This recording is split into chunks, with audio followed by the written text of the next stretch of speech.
Waalaikumsalam Ibu, sebelumnya perkenalkan saya Bidan Rini. Saya mengisi data Ibu terlebih dahulu ya. Kalau boleh tahu ini dengan Ibu siapa? Ibu Nanda. Ibu Nanda, umurnya berapa Ibu? 25 tahun. Pendidikan terakhirnya? S1. Pekerjaannya Ibu? Rumah tangga. Alamat tempat tinggalnya di mana Ibu? Pelajar murni. Baik, saya sudah dapat data informasi Ibu. Setelah itu, saya ingin bertanya tujuan Ibu datang ke sini untuk apa ya Ibu? Jadi gini Bu Bidan, saya ingin ber-KB, tapi saya bingung untuk memilih KB apa yang cocok untuk saya gunakan. Jadi tujuan saya datang ke sini untuk konseling terkait jenis alat kontrasepsi yang menggunakan alat apa saja selain kondom yang bisa gunakan nanti. Maklum saya kan masih kurang mengerti tentang itu. Oh, jadi Ibu ingin ber-KB ya? Sebelumnya apa Ibu sudah menggunakan alat kontrasepsi Bu? Sudah Bu, tapi hanya memakai kondom saat berhubungan seks. Oh iya, Ibu sudah punya anak? Sudah Bu, umur 1 tahun Bu Bidan. Oh iya, emang anak umur segitu masih waktu yang baik untuk menjarak kehamilan agar Ibu bisa fokus mengurus anak Ibu yang sekarang. Baik, kita mulai saja ya konselingnya agar mempersingkat waktu. Jadi jenis kontrasepsi yang menggunakan alat selain kondom itu ada KB pil, suntik, implan atau lebih dikenal susuk, dan IUD atau lebih dikenal dengan spiral. Saya mulai dari alat kontrasepsi pil KB terlebih dahulu ya Ibu. Iya Bu. Pil KB adalah tablet yang diminum setiap hari oleh wanita untuk mencegah kehamilan. Setelah Ibu mengonsumsi pil KB ini akan menghambat perkembangan telur dan ovarium wanita selama siklus menstruasi. Nah, selama siklus menstruasi, tingkat estrogen yang rendah biasanya memicu kelenjar pituitari untuk mengirimkan suatu hormon yang memulai pengembangan telur, dan pil KB sebenarnya sangat efektif mencegah kehamilan lebih dari 90%. Bahkan hingga 99% jika pemakaiannya dilakukan dengan teratur. Lalu pil KB ini ada keuntungan dan kelebihannya ya Ibu. Saya jelaskan keuntungannya dulu. Yang pertama itu sangat efektif bila digunakan secara benar. Yang kedua, tidak mengganggu produksi ASI. Yang ketiga, kesuburan akan cepat kembali jika Ibu sudah tidak menggunakan pil mini. Yang keempat, tidak mengandung estrogen. Dan yang kelima, dapat dihentikan setiap saat. Saya jelaskan kekurangannya ya Ibu. Sedangkan kekurangannya, yang pertama hampir 30-60% mengalami gangguan haid. Yang kedua, berat badan bertambah. Yang ketiga, harus digunakan setiap hari. Yang keempat, payudara tegang, mual, pusing, dan timbul jerawat. Dan yang terakhir, tidak dapat melindungi penyakit menular seksual. Nah, jenis pil KB ini ada dua Bu, ada pil kombinasi dan pil mini. Kalau pil kombinasi harus diminum setiap hari, dapat dipakai kontrasepsi darurat, tidak dianjurkan Ibu menyusui, efek sampingnya jarang terjadi. Pada bulan pertama, efek samping berupa mual, sakit kepala, nyeri payudara, spotting. Itu tidak apa-apa, nanti akan hilang dengan sendirinya. Sedangkan untuk pil mini hari ke-1, hari ke-5 siklus haid, dapat digunakan setiap hari asal tidak hamil. Jika kontrasepsi suntikan, maka mini pil diminum pada jadwal selanjutnya. Jika sebelumnya kontrasepsi IUD atau spiral, mini pil dapat diminum pada hari ke-1 sampai ke-5 siklus haid. Mini pil dapat diminum setelah keguguran. Terus alat kontrasepsi yang kedua ada KB suntik. KB suntik adalah kontrasepsi hormonal yang disuntikan di bagian tertentu tubuh seperti lengan atas. Setelah disuntikan, kadar hormon akan meningkat, kemudian menurun secara bertahap hingga suntikan selanjutnya. Keuntungan pemakaian KB suntik ini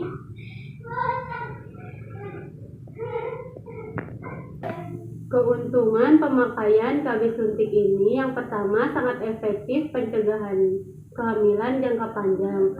Yang kedua tidak mengandung estrogen sehingga tidak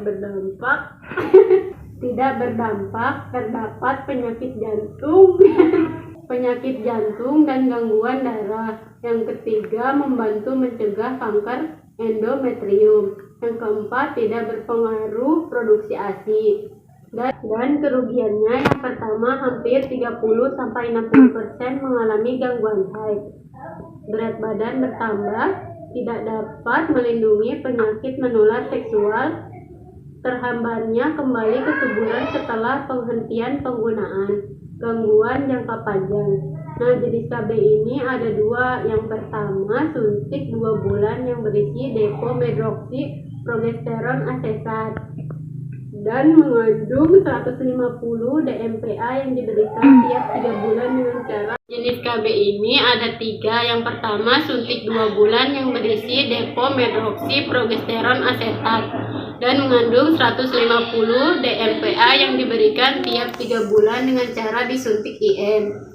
Yang kedua suntik 3 bulan depo nonsterat penotat yang mengandung 200 mg noratin dion anontat dan diberikan setiap 2 bulan dengan cara disuntik IM. Dan yang ketiga suntik 1 bulan kontrasepsi kombinasi. Jenis suntikan ini terdiri dari 25 mg depo medroksiprogesteron asetat dan 5 mg estrogen siponat. Sampai sini apa Ibu sudah mengerti? Sudah Bu, untuk saat ini belum ada pertanyaan lagi. Baik, kalau tidak ada saya lanjutkan ya Ibu. Lalu alat kontrasepsi yang ketiga ada IUD atau bisa dikenal dengan spiral.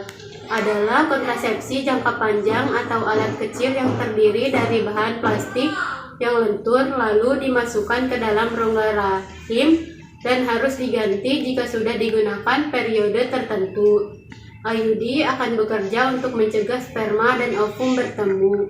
Walaupun IUD membuat sperma sulit masuk ke dalam alat reproduksi perempuan, mengurangi kemampuan sperma untuk fertilisasi, memungkinkan mencegah implantasi telur dalam uterus. KB IUD ini ada keuntungan dan kerugiannya juga ya Ibu.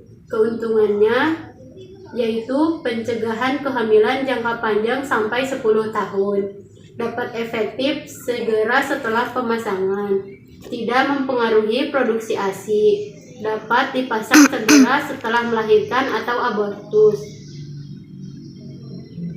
3. Setelah IUD dilepas, tidak mengganggu kesuburan, membantu kehamilan ektopik. Dan kerugiannya yaitu mengalami keterlambatan mens yang disertai tanda awal kehamilan seperti mual, pusing, dan muntah.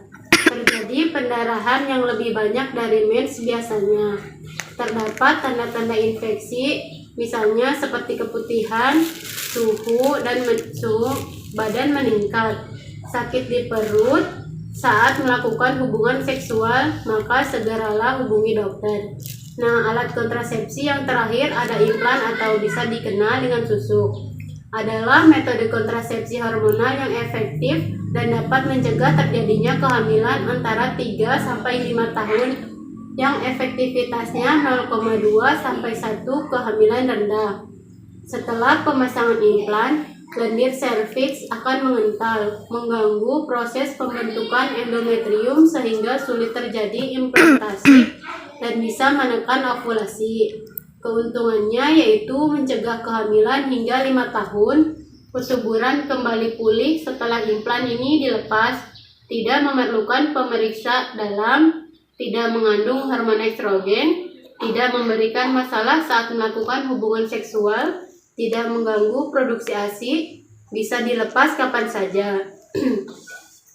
Sedangkan kerugiannya yaitu setelah pemasangan terasa mual, sakit kepala, perubahan perasaan atau gelisah, meningkatkan atau menurunkan berat badan.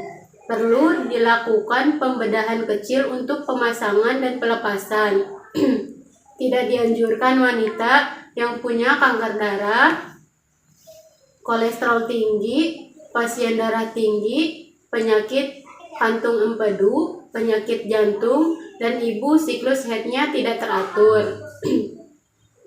Setelah itu, pemakaian implan ini hanya boleh dipasang pada perempuan pada usia reproduksi 20-35 tahun, telah memiliki anak ataupun belum, menghendaki kontrasepsi yang memiliki efektivitas tinggi, dan menghendaki pencegahan kehamilan jangka panjang pasca persalinan, dan sedang menyusui bayinya yang berusia 6 bulan atau lebih. Selanjutnya, jenis implan ini ada 3, yaitu Norplan, Implanon, dan Jadena.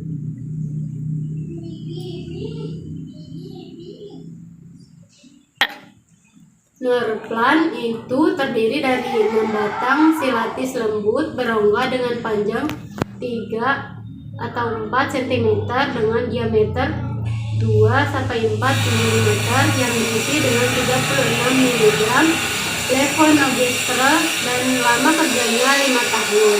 Implanon terdiri dari 1 batang putih lentur dengan panjang kira-kira 40 mm, diameter 2 mm yang diisi dengan 68 mg 3 ketodesogestrel dan lama kerjanya 3 tahun. Dan yang terakhir Jadena terdiri dari 2 batang yang diisi dengan 75 mg levonorgestrel dan lama kerjanya 3 tahun. Saya kira penjelasannya sudah cukup. Ada yang ingin ditanyakan, Ibu? Tidak Bu Bidan, alhamdulillah saya sudah mengerti. Alhamdulillah. Kalau gitu sudah paham ya Bu. Jadi apa Ibu sudah mengambil keputusan? Iya Bu, saya sudah mau memilih KB IUD karena KB ini sangat efektif digunakan dalam jangka panjang. Saya juga ingin lebih fokus mengurus anak saya untuk memberikan kasih sayang ke anak saya sampai saya sudah siap memiliki anak lagi.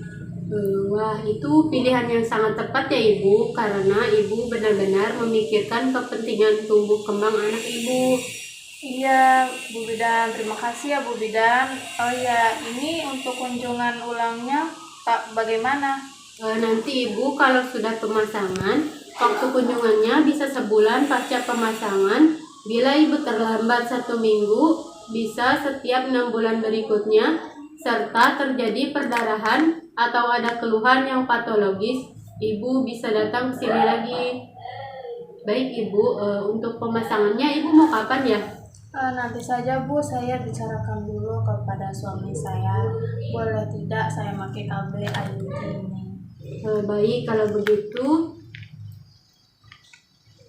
kalau diperbolehkan sama suami Ibu, Ibu bisa datang ke sini lagi untuk pemasangan KB IUD-nya ya Ibu.